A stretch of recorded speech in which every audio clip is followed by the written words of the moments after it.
Support for this program is brought to you by listeners like you. Thank you. The Local Thread.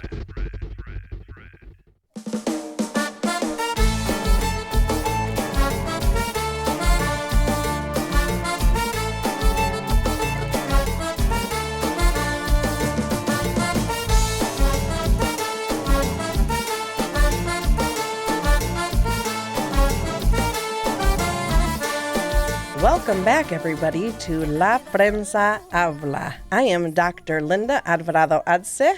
I'm Chas Bose, president of La Prensa, and we are so excited to be here today with two awesome guests. It's good to see you. Dr. Linda, doing great things, shaking up the community. We appreciate all the people here at this round table. I think it's going to be dynamic. Today, we have two speakers here, and we're talking about immigration and the immigration experience here in Northwest Ohio. Today, we have Martin Ramirez. I will let him introduce himself and talk about himself here in a minute. And we have Linda Parra as well. Martin, can you tell us a little bit about yourself and why I picked you to be in this podcast this week? Well, yes, I guess for me, my story goes back to my parents' story. Proud son of Carmen and Victor Ramirez. My dad says it the best. He was in Reynosa, Mexico, in the plaza, and he dug into a trash can, a 55-gallon trash can, and pulled out 2 banana peels and gave one to his brother. They were that hungry. They were poor. And a man named Antonio Contreras comes up on him, and they thought he looked Caucasian. He happened to be Hispanic, Spaniard. And he says, "What are you guys doing here?" And my father says, "Well, my parents are up there trying to get passports to get back to the United States because my uncles and aunts and my dad were born in the United States, but they were convinced to go back to Mexico because of the World War II coming." And so they were stuck there for a year and a half, and they were in abject poverty. Yeah. They were starving.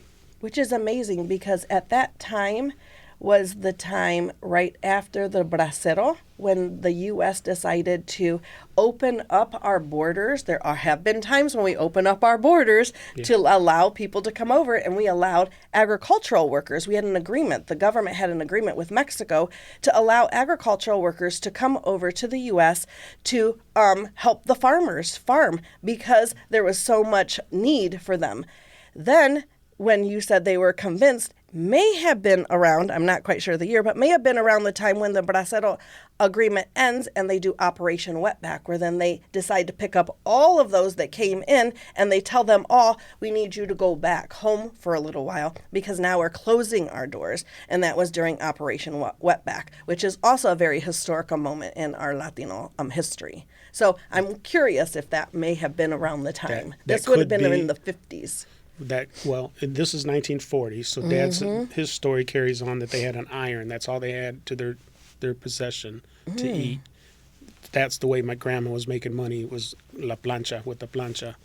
And so he wrote down, this Antonio Contreras says, go one town over to 18 de Marzo, a little town.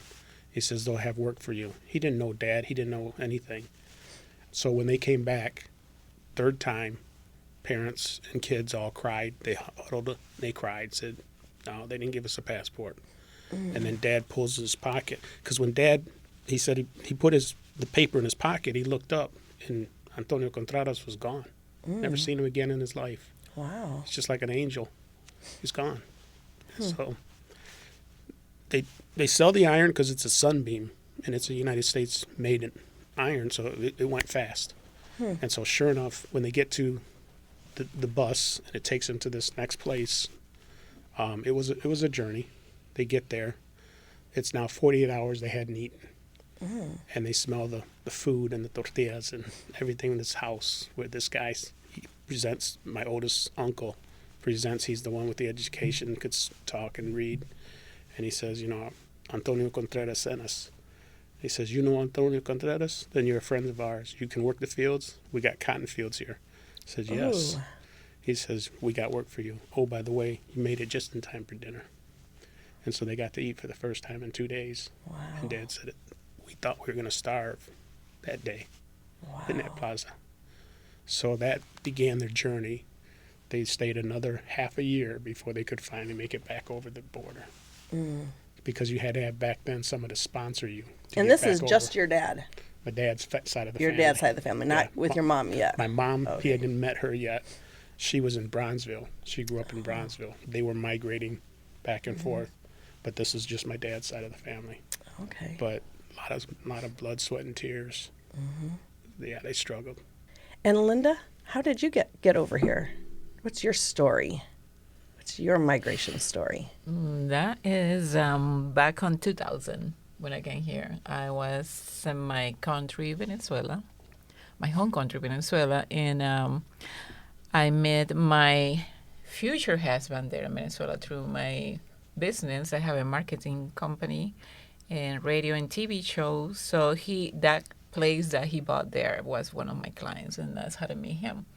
So I one day I came in, before you don't use emails to send the bills, and you just get a person with a paper, here's the bill, pay me. So I showed him the bill for the advertising that we were making every month, and then I asked him, who are you? And he said, I am the new owner. Okay, well, pay me. And then if you want to continue with advertising, we need to make a new contract with you. And he said, okay, we will. And then, we started a relationship. We had a son. And then when Chavez got on power on 1999, he said, I'm out of here. Hugo Chavez. Hugo Chavez, yes. So I'm out of here because he knew that he was a military and he knew that something was coming. And so he closed his business and back to the U.S. He was originally in Flint, Michigan, and he just came back to Toledo to stay here with a friend instead of going back to Flint.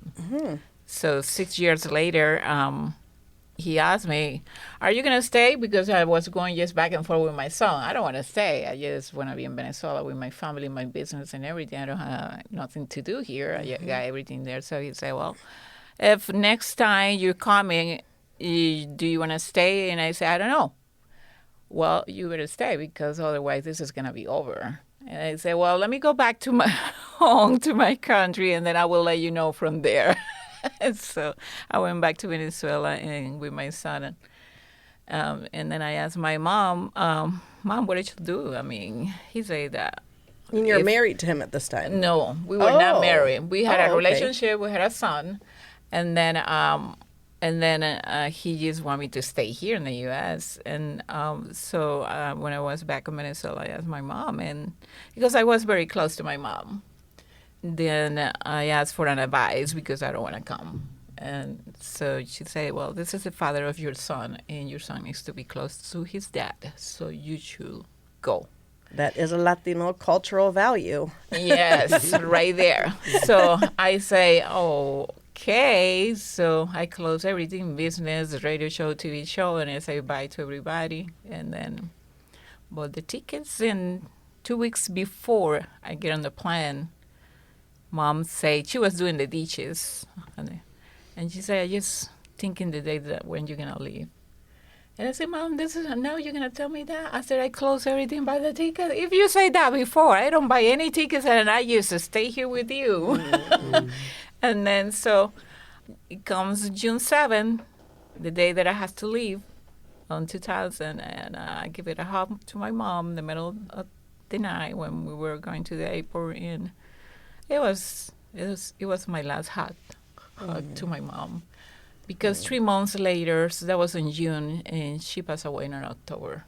Oh, I'm sorry. Of her attack. So every time that I was calling her, we were talking on the phone, she just was crying all the time. And so I decided I don't want to make my mom cry, so I didn't call her. And then I just asked my sisters and everything, how's Mom doing? And we got the news on October that she passed. So I went back to, it was it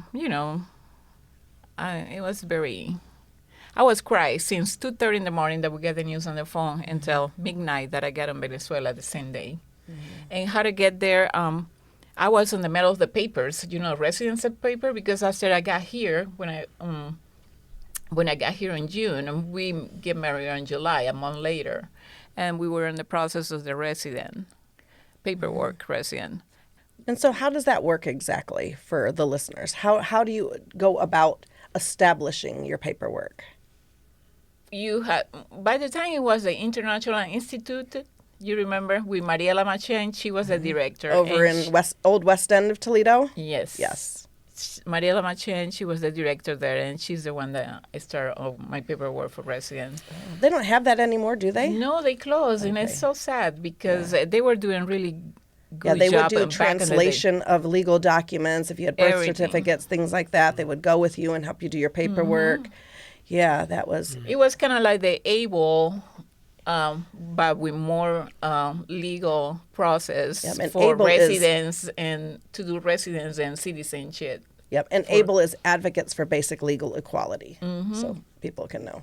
So yeah, we did that, and then I went to my mom's funeral, and then when I came back a week later, they got me immigration in Florida because the first entrance when you get here is Miami. I've never heard these stories from you before. No, I'm like, and really, we met so like, this long, is but the I never first- talk I know, about I've my known you personal forever. life. Yeah, this is the first time I'm actually getting to hear you and know your life. And know, Talk about wow. personal life for right now. I'm giving Well, you. then we won't ask what you guys Wow. normally talk about. Well, we're always talking work and community stuff, really. But if This we is- want to wow. talk about immigration, I have my own experience, and that's why Yeah, so I'm being on those shoes, and that's why what I do, what I'm doing. When I came back from Venezuela after my mom's funeral, I brought my obituary, on the newspaper to show the proof where I left the country. But when you are doing the resident papers, you wrote are an not obituary? allowed. Yeah. For On your mom? and we put it on the newspaper over there. Oh, okay, It's over there. It's like when you go here and see all the. So I brought a page to show immigration. Hey, this is the reason Gotcha. why I left. So you are not allowed to leave the country when you are doing your residency paper. Right. I don't know if it's 6 months. Yep, and 6 between 6 months months. or when. Yeah. Well, I left 3 months later because it was 4 months later. And so when I came back and I got in Miami, boom, immigration called me as soon as I get in. So they called me and say, come on here. And I remember that guy was a Cuban officer. And he has a lady next to him, and they were on the computer. He said, why you left the U.S.? You're not allowed to do that. But he was talking on the way that he was kind of like yelling at me, And I said, I left the country because my mom passed away. Well, you're not supposed to be doing that. You cannot leave the country. And I said, I don't care. And then he kept telling me, you are not, and then he just repeated back to me all the rules, and I don't care. And I just was crying, and all my answers to him was, I don't care, I don't care, I don't care. And I was crying. So he had all that yelling conversation with me, and the officer next to him was a woman. And then she told him, hey, somebody's calling you there on the back. You better go there. Who is calling me on the back? And then she said, I don't know. I just hear your name in the back. You should go there and see what's going on. So he left, and she got on the computer, and she said, don't worry. I know what is your situation. I feel it. I hear everything that you were telling to him. We're going to start your process again. I'm going to get on the computer. I'm going to make your new appointment for immigration in Cleveland. You need to go there. And you need to start your process all over again because what you had, now your resident paperwork is Voided out. Yeah. You left the country, so we're gonna start all over. And But that goes to show there are some compassionate immigration People. officers. Yes, it depends who you got by that time. Yeah. Because there are good ones and there are bad ones. There are good ones that they can understand your situation. There are other ones that they don't care. They just go by the line and that's it. But that what happens, and then she understand, and then I say, okay, well, I was able to get in because he can deport me back. He can take me back. Yeah. Okay, you left. Okay, go back to your country. Even when you're married and have a child. Wow. Yep. So I went to Cleveland, my appointment in Cleveland. That was a couple months later. And then as soon as I get in the office in Cleveland with the immigration guy, I sit, and then I was going to take my obituary paper again. This is my support. And then as soon as I go and do that, the officers say, "Stop! Don't do it. I know your situation. Looks like it. They write everything. The reason why you left the country. They put everything in the computer." And then he say, "Don't worry, I understand your situation." And he say, "If I was you, I will do the same thing." The officer, I'm Cleveland, and I say, "Thank you for understanding the situation." But it's something that I has to do, and I has to go back to my country to see my mom for the last time, and then I did it.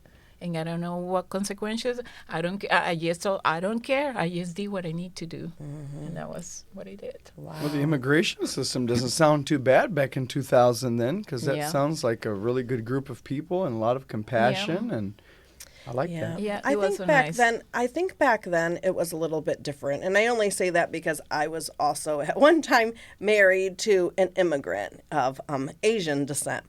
And yeah, when we married, we went to Cleveland. We had to meet with people, get interviewed. We had to do this multiple times, for the work permit. We had 3 children together. So I think back then it was a little bit more different. I think right now there's not enough officers. There's not enough judges. There's not enough people to be hearing. And I just think that it's gone just way out of control, my own opinion. But we will be taking a break here, and we will be coming back to dive a little bit deeper into these conversations, a little bit deeper into what you all are doing now that you are here.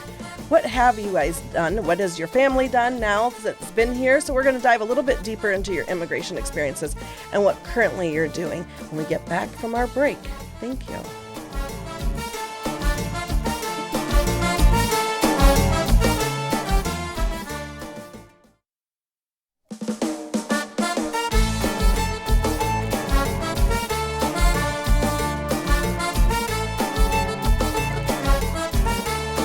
Welcome back to La Prensa Habla.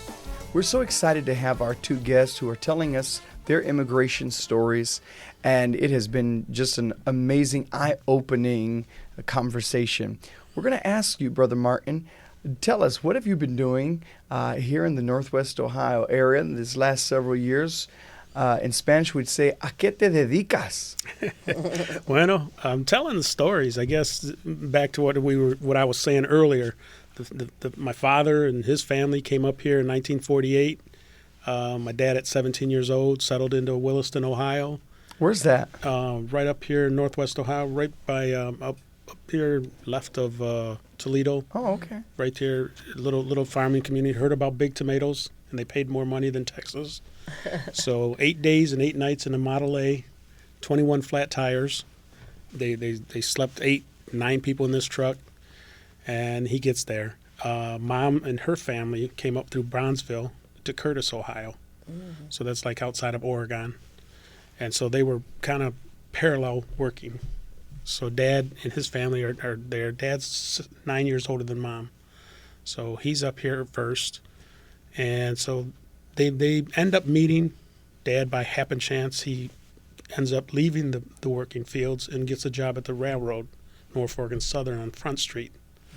So sure enough, as he gets to the Front Street on Norfolk and Southern, he's on a break, and he looks over and he sees Mom in the back of the pickup truck go by, and he's smitten. 4 seconds. 4 seconds is all it took. And he asks about her. So he ends up meeting her, going to her basketball game. She's 14 years old. And he's 20. Back then, that wasn't a big deal. That wasn't a big deal back then, as long as you came from good stock. And this is all in your book, too. Oh, yeah. This This is in the book.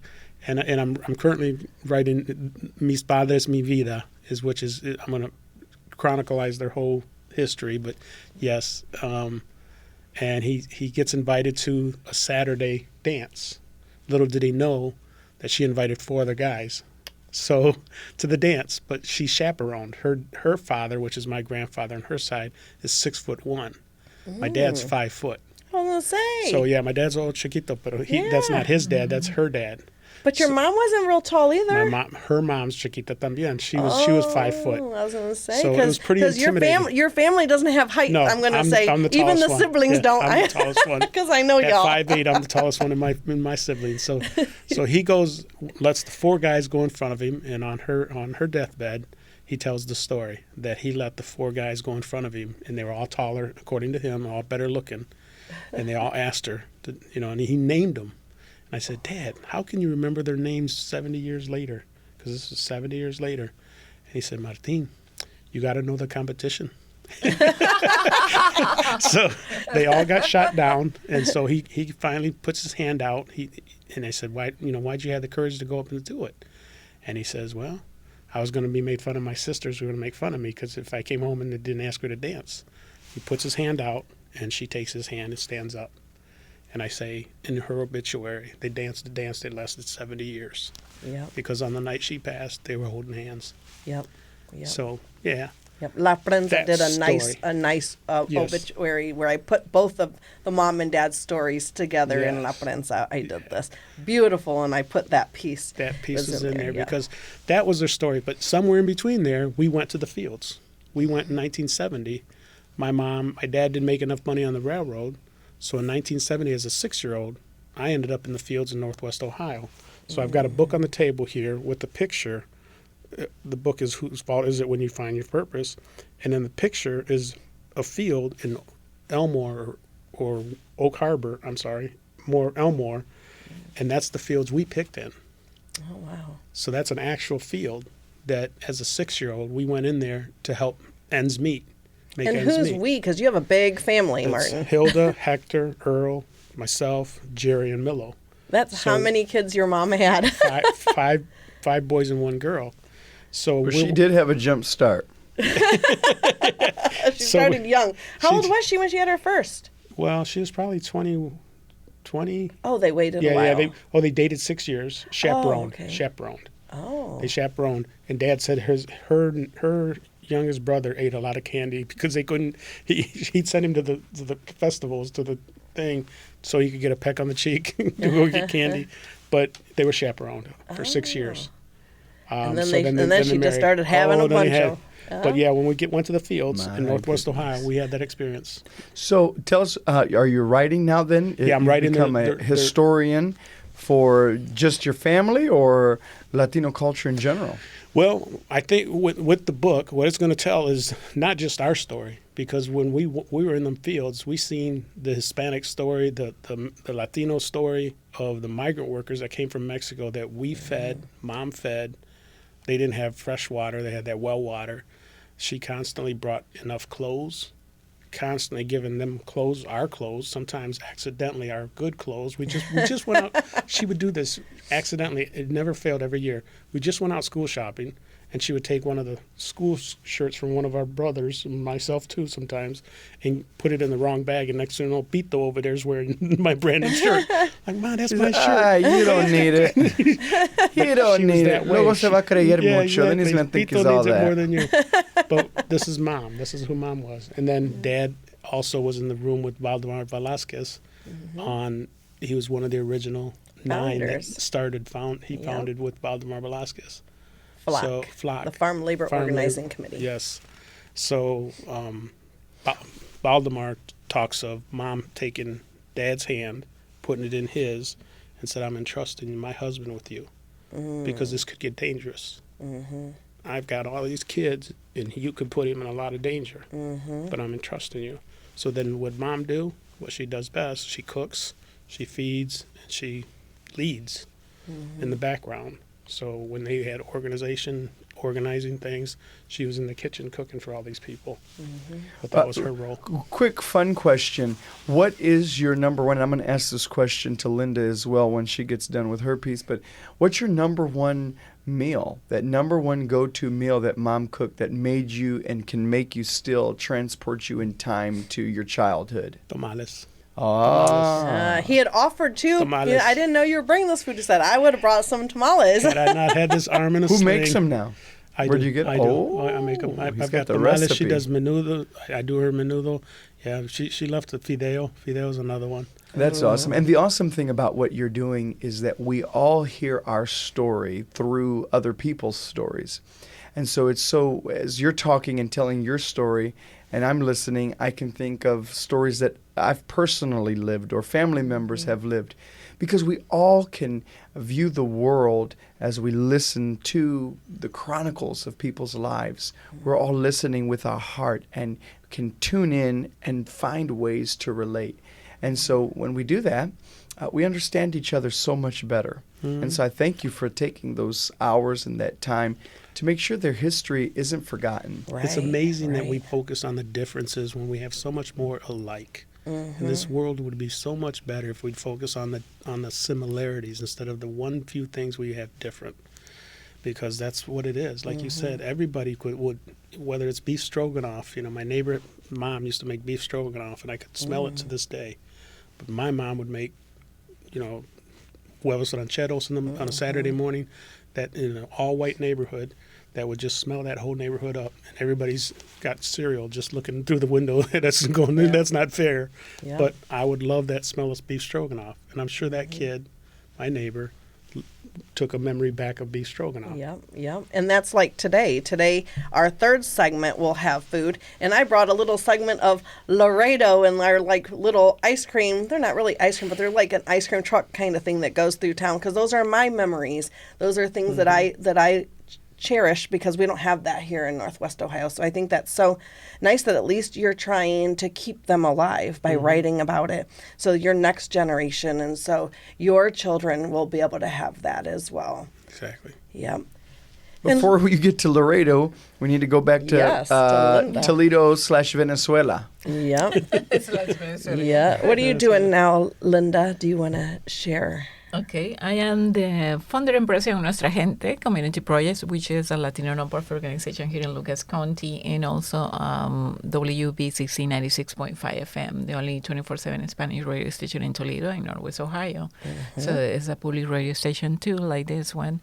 And we do a lot of work in the community. Our main power is volunteers. You know, we have a lot of volunteers that help us to do everything that we do, serving the community to different programs, from food to furniture. So you have a food pantry. Yes. You have a spot where people can go and get furniture, clothing. Everything's free. There's no charge to it. You offer classes.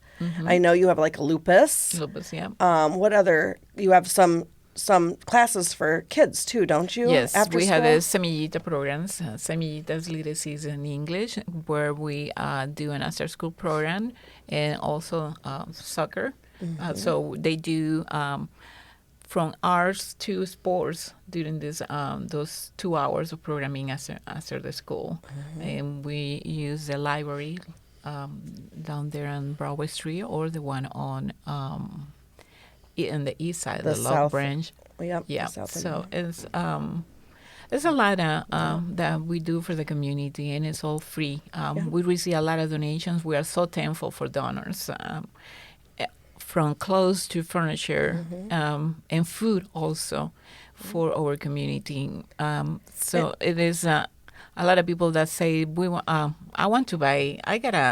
A month ago, I got a guy that say, I want to donate $1,000 to your food pantry, and I want to be able to go with you to go to one of those markets and buy some food for your pantry, and then you can just give it out to the community through your food pantry. So it's nice. so beautiful how people can come together and help. And I had like WhatsApp messages, Messenger, emails, text messages, phone calls. People that will say, can you come and pick it up? I have a sofa, I have a bed to donate, I have some clothes to donate. Can you come and pick it up? Or when we can go to your building and drop it off? Because Toledo really is a giving community. It is. Toledo really is a community that knows how to stand with each other. And it's like Martin said, there are some people, of course, who focus on all the differences, but there are more people working together and banding together. I just did that recently. I found some community leaders that I had not spoken to in years or really ever had a conversation with, and said, it's time to communicate and have conversations together and have lunch together. Doesn't mean we have to be best friends, but we can all get along because we're all serving the same community, the same group of people. And so we need to really push past the differences. And so it's sounding like, you're experiencing the goodness and the good things that are in this city and in this surrounding areas. And I love to hear that. Yeah. And We're and so you have a grateful. signature event too. You have your Barrio, your art festival. Yes, we do the Barrio Latino Art Festival, which is the second Saturday of August. We do also holiday baskets, Thanksgiving baskets. Yep. So we distribute from our center 100 turkey baskets, and also for Christmas too. We do Christmas baskets where we provide toys for families. And We're going to that have is some in of your December. artists. We're going to have some of your artists. So I wanted to do that one for sure because we're going to have some of your artists. And our next episode after this, we'll have Delphina. Nice. Yep, and Tina Tagle Nice. as well. Yes. That will be our guest. Yes, that was Shameless plugs over here. Yes, that was a really good thing happening back in 2012 when all those Latino artists got together and started painting murals on the Broadway Street. Yep. So it was a really nice movement at that time. And Broadway's looking so beautiful. All of the updates finally, the street construction has finished, and it looks Yep. so nice. The sculpture in the middle, it's starting to all get tied more together. And you're located right there in the heart right of in it the as middle. well. Yep. Right. Right in Yep. the middle of Broadway Street, 1411 Broadway Street, Nuestra Gente Community Center. Yeah. So that's wonderful. And Martin, with your books, how would people even access that? Or how do you do that? LegacyCatcher.com is what we're doing. But I've So also, Legacy Catcher, what is that? That's like anybody interested in writing about your life, you can use this organization? Well, or something? LegacyCatcher.com is the website where I've got pictures of Mario, my son with Down syndrome. He's 30 years old. so this is your own website. Yeah, this is my own website. Oh, Yeah. okay. So All right. yeah, we've got that website, but I've got two older typical sons, and we do speeches. Mario and myself. The first two books were about more Mario, and so the next one's going to be about my parents and my legacy there. So I'm on the Wait High Alumni Committee. I'm also on the Flock Committee. I'm also on the Worker Center Committee. I retired as a union president for the Postal Service. So I got my hands in quite a bit of Wait High Distinguished Alumni, proud Wait High Distinguished Alumni. So I'm constantly putting fingers out there and staying involved in the community, trying to find those similarities and see where I can help out to bring everything together that we can all benefit from. But Yeah, and your son has a beautiful story. he does. Beautiful. Yeah. I would love to do just a whole show on that one day because he's an adult now. He's 30 years Yep. old. 30 years Yep. old. Yeah. And you want to share a little bit? Yeah, I truly believe we all came here with the gift, and I call it Genius I Fully Trust. That's the acronym GIFT. That truly God all gave us a gift. That if if these young kids can find their gift sooner than later, don't spend 30, 40 of your best years at a job that has nothing to do with your gift, because then that becomes abject frustration. So I seen this at the post office. I seen people show up at the post office and they can't stand coming to work. And you sit there and you look at them and say, man, you're perfectly, I seen this one lady, she was just perfectly made up. She was a plus size lady, and yet she reminded me of somebody that belonged behind a Lion's counter that would help ladies with makeup. Because at 5 a.m, Lions, we don't even have that or story anymore. Macy's, Dillard's, she belonged Dating there. ourselves. And as soon as I said that, she dropped tears. But she couldn't make it to work on time by 5 minutes every day. So she's ready to be fired from the post office, even though she had 10 years in. So I just knew she wasn't in her gift. So we all have that. And so when you start looking for it younger, I'm trying to help 14-year-olds to 24-year-olds find their gift, start looking for it. Because a mango tree's gift isn't for itself. It doesn't produce mango fruit for itself. The tree doesn't eat its own fruit. It's for you. So your gift isn't meant for you. It's for someone else. So if Mario came to this world to give his gift to you, then by default, he gets something back. So I'm operating on the same premise. If we give this information to these kids, enough kids get it, then by default, God blesses us. And so because I know your story, you talk about how your son every day is giving you this gift every single day. It's not about. I love those conversations. I mean, I love this, and we just need to have kind of like a coffee table here. Well, we're going to get ready to have something to eat here in a minute, so we'll be Yeah. able to continue this. Even Not I quite had- coffee, squirt. I had a sister with Down syndrome too, so we Oh, have so many things common, you know. I am You learning need- so much about Yeah. you, Linda, I today. didn't bring these to sell. These are to give away. So whoever wants one of these books can She have was it. a baby in the house. Oh, she? My Yeah. sister. They have a pure heart. Well, I was going to say, I didn't know if you were throwing darts at me because I'm always at least 5 minutes late when I come for this show. So maybe that's why I'm just the guest co-host and not the sit-in co-host because this is not my calling. But it is my calling to let you know that we'll be right back. Que la vida es solo una y solo una Welcome back to La Prensa Habla. We are doing our word of the day, putting this word in action. I asked our guest, Linda Parra from Nuestra Gente, to give us an idea of what she thought our word of the day should be. And Linda, what did you come up with? Compartir. That word means share. And so we're compartiendo, that's the action of the word compartir. We're compartiendo some goodies that our host Linda thought would be an awesome thing to share her childhood and her memories and her history. What are we sharing? What are we compartiendo today, Dr. Linda? So today, as I mentioned earlier in the show, we are sharing a piece of my memory from Laredo, Texas. Laredo is a border town, kind of close to the southern point of Texas, if you go all the way down to the border. And when I would go over there, I would spend I would take my kids for, every 3 months. We would spend every summer. But when you go over there in the summer, not like here where I grew up in Northwest Ohio, you'd have an ice cream truck that would come, have music, you'd run out, you'd get ice cream or popsicles or, shaped ice cream. Well, here in Laredo, the ice cream trucks go out, but when you go run out to them, they're selling you stuff like they open up a bag of Cheetos and they put Red Hot on it. So we brought some of that. They will have mango in a cup with lemon and Tajín seasoning on that. You can put chile on it as well.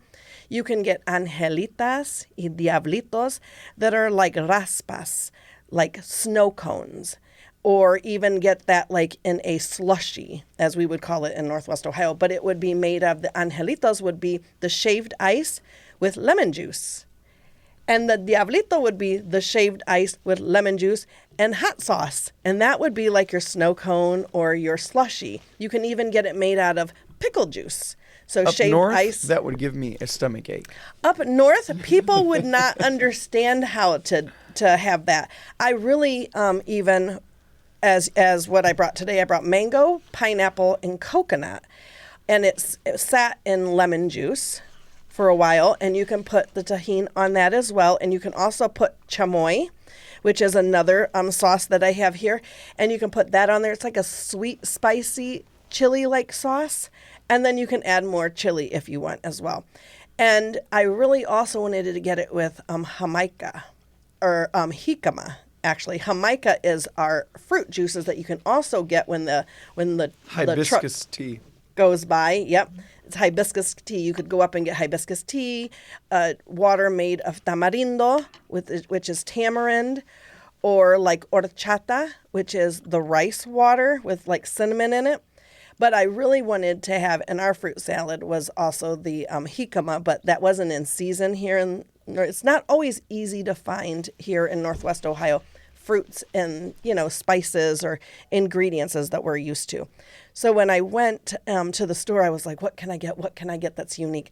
So I busted open the coconut this morning, drank the water up out of it, cut up the coconut as best as I could. The pineapple, I got that. The mango, luckily it was pretty ripe. And then I brought corn, because that's the other thing. When the truck goes by, you can get corn.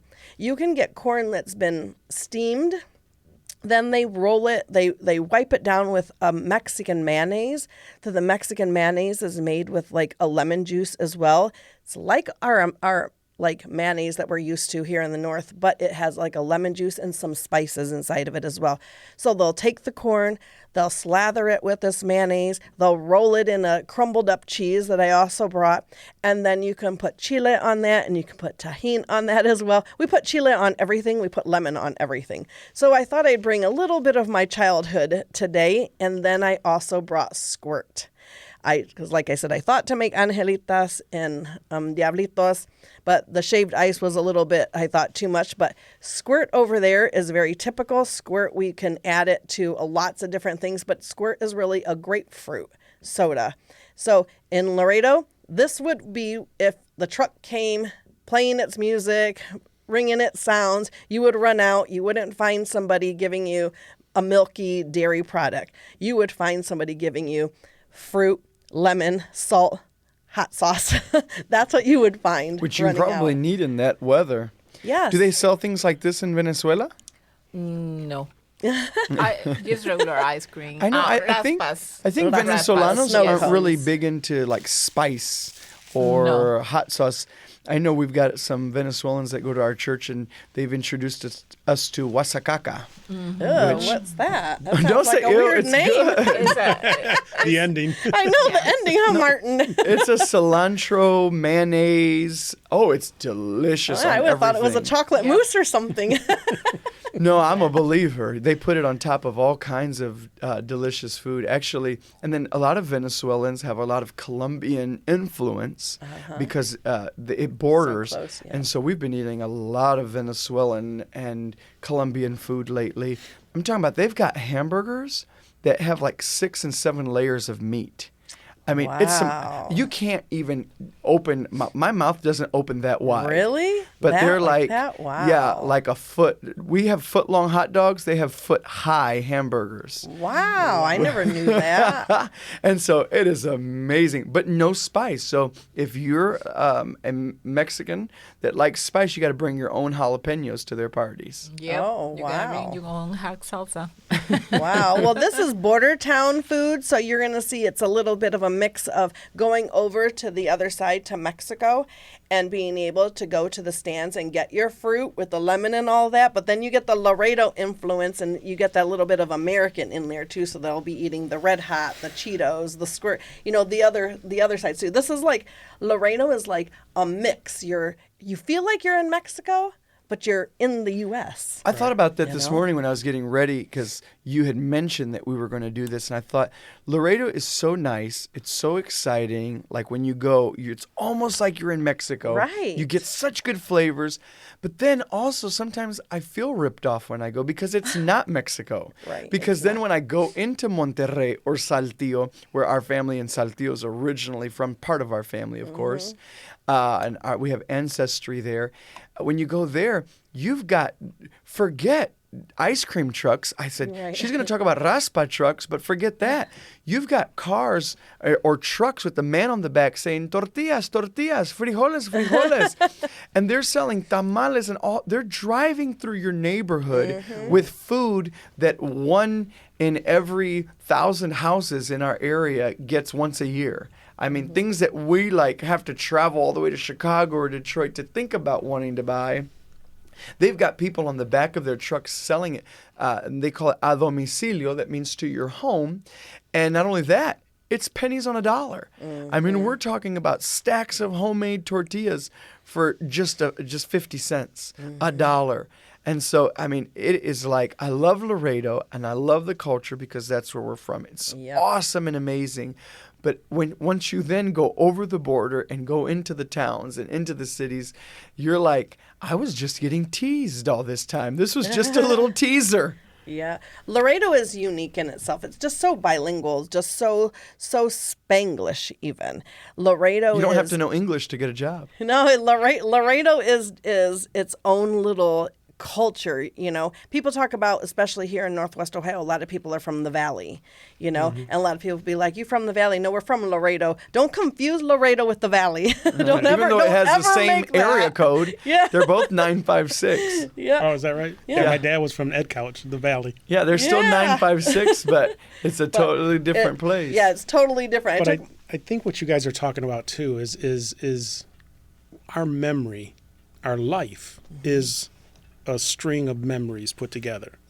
And so we didn't know what we were doing on 9/10, but all of us knew what we were doing on 9/11. So when you go back to the flavors of where you grew up, you go back to what you guys are talking, you're smiling every time I'm watching both of you guys smile as you're talking. It's because the my mom taste- is so beautiful. Right. It's the taste, it's the smells, it's all those memories that you put together. And as you're saying this, I'm thinking Bronzeville. My mom's mom made homemade corn tortillas by hand, where she would tap them like Que this. ricura. She would just do it like this, and they sold those out of their house, like you said. And mom would be a 5-year-old on the front end of the what I was told, of the bike, and her sister was riding the bike. And then every morning, after the tortillas were made, first thing in the morning, 4 or 5 in the morning, 6, 7, she's on the bike delivering them. Yep. Yep. So those memories, those flavors, those smells bring back a memory. Yep.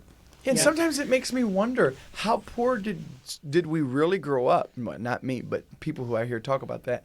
How poor did they really grow up that you had these homemade things? You had family. You had a mom that was dedicated to being at home. Yep. You know, I do a lot of funerals and quinceañeras for Mexican American people, descendants of people who migrated here from farm work, and I have to often remind them, you come from rich stock. Your family made major sacrifices to come up here. Your abuela was not a dropout. Your grandfather made sacrifices. They made sacrifices together so that abuela could be a stay-at-home mom, and then at times raise a grandkid, a bonus kid. And they never looked down on their children for that. They enjoyed that. That was an honor to them. Yep. And so when I hear people talk about being raised in poverty, and I'm thinking, but how poor really was it that we had the great traditions, the great family unit, the great food, the great culture, the great vacations. I mean, you're talking about raspa trucks that are selling these things for 50 cents. Yep. But when you went as a kid, you thought you were rich. Yep. You were at that truck and walking out of your grandma's house that was cockroach infested. Hey, and leave my grandmother's house alone. It was a shack, but it was nice. And I made friends with the neighbor across the street who had a nicer house, and I stayed over there because I wasn't staying at their house. God bless it, but I remember walking across the street there when it was all sand and there wasn't any street. See? You know? And I remember, ow, ow, ow, ow, ow, because in Laredo, you're over 100 degrees in the summer. You know, it's hot. And little houses throughout the neighborhood you could walk in and they were selling candy and squirt and your Cheetos. But it reminds me of the phrase, they were so poor, all they had was their money. Because I've had friends that couldn't sit in the same room with their brothers. And yet my 5 brothers and my sisters, we could be at the same nightclub as we grew up all together because of those fields that we grew up in. We laughed, we cried, we struggled together, but the family was like this, and still to this day. Yep. So it's like they're so poor, all they had was their money. I heard someone Yeah. say recently, they said if you walk into a house because you're invited for dinner and the only thing or the first thing you notice is how dirty their lamps are, don't ever go back. I thought, oh, why? He said, don't ever go back because the first thing you noticed was how dirty their lamps were, and not the fact that they invited you into their home, that they're sharing memories and meals with you, that they're sharing the culture, the history of their family with you at the table. So don't go back, because what's really dirty is your heart, not their lamps. Yeah. What's really corrupt is your thinking, not anything that they did, because they're opening the door for you. Yep. And so how poor were we really? How poor was grew up rich. that really? Yes, I mean, you to did. We me, grew up rich. Yep. not only is it rich, the memories are so rich to be able to share these stories. I mean, the memories of what your parents went through are good enough to be in a book and have created a website around it. Yeah. Yes, Real we rich.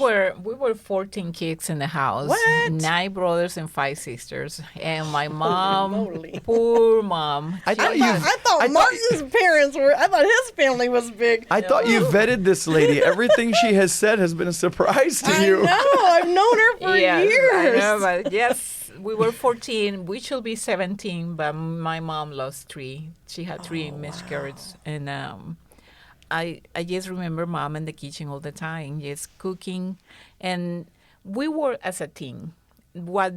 Our parents show us when we were growing is you need to help your brother and your sister, because so the elders will help mom in the house for the cleaning, even, and then when I remember that I started helping mom in the kitchen when I was 10 years old.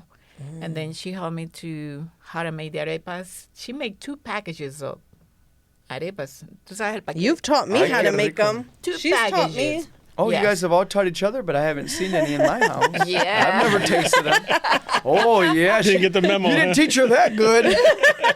So we help mom cooking. The girls help mom cooking, and the brothers will help mom giving the milk to the babies. The brothers. So it was a teamwork. Everybody had to help mom. Yeah. Because we are so many. And I remember when we were later, the girls, our brother, oldest brother, we come and knock our room door. You need to get up. It was like when you're a child, it's 9 o'clock in the morning and you're still in bed, And get up. You need to get up and help mom to clean the house. Come on, get her. And we were, okay, let's get up. And then we get up. Oh, she had a whole and then team. home. Yeah. Oh, yeah, Let's Mom. go and clean the Squad. house. Yep. So it was beautiful. We were rich on sharing and being together as a family. We don't have my dad has to work hard, and when my 2 oldest brothers were probably 14, 15, they started working to help my dad to support the family. So it was a teamwork when we grew up. And then everybody was helping each other. I mean, you need to help your brother to put his shoes. You need, that was that teaching in the house. Share, and help. I don't mean to one up you, but my mom's mom is a child of 25. Oh, Three, my. 3 sets of twins. 3 Your sets of mom's Wow. mom was having 25 kids before My mom, cable or 325. public radio. That's what we were saying. Like, get a TV. It's like 3 sets of twins. That's what 3 sets of Wow. twins. But that's what she's telling you. It's almost like the older ones are raising How the to next shut that ones. factory down. It's like literally the older ones are raising the next ones. It's like it's just a. But back then you needed the farm hands. In Yeah. the early 1900s you needed the farm hands Yep. Yep. to keep the family going. America, you're welcome. Exactly. Yeah, it was beautiful. That is We were beautiful. poor material. We don't have so many clothes, Rich so in many love. shoes, Yep. But we are so rich, and we ourselves, and with that beautiful teamwork and that compassion. We are so rich in compassion in helping others, helping each other. And Linda, how many shoes and clothes do you need? How many outfits do you need? How many material things that do you need? You can only drive one car at a time, but a beautiful mother that loves you and cooks and sacrifices and gives birth and teaches you how to be a team, that you can't buy That was with her money. job. Eso no se compra. No. Yep. Right. These are some beautiful stories, beautiful, beautiful stories. I'm so glad we were able to share them, because this is the purpose of having La Prensa Habla. And even La Prensa is to, get our stories out there and kind of debunk some of the negative stereotypes and the things that we're hearing out there about immigrants or immigrants that are living here now in Northwest Ohio. So I am so glad that you both have been able to make it and, share that and be open about your life, because that's very personal. So I really thank you for sharing that with us. Thank you for sharing with listeners as well. And I look forward to next week's show and continuing having La Prensa Habla. Nadie me lo va a quitar. Que la vida es sola una y sola la voy a gozar. Pase lo que pase, para arriba, para abajo, fuego nadie me lo va a quitar.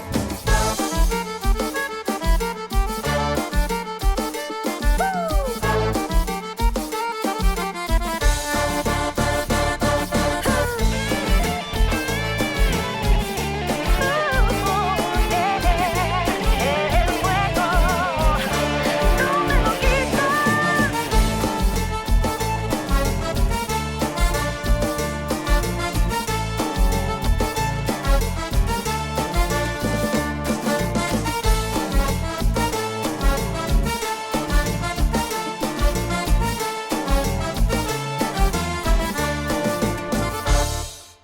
The Local Thread is a production of WGTE Public Media.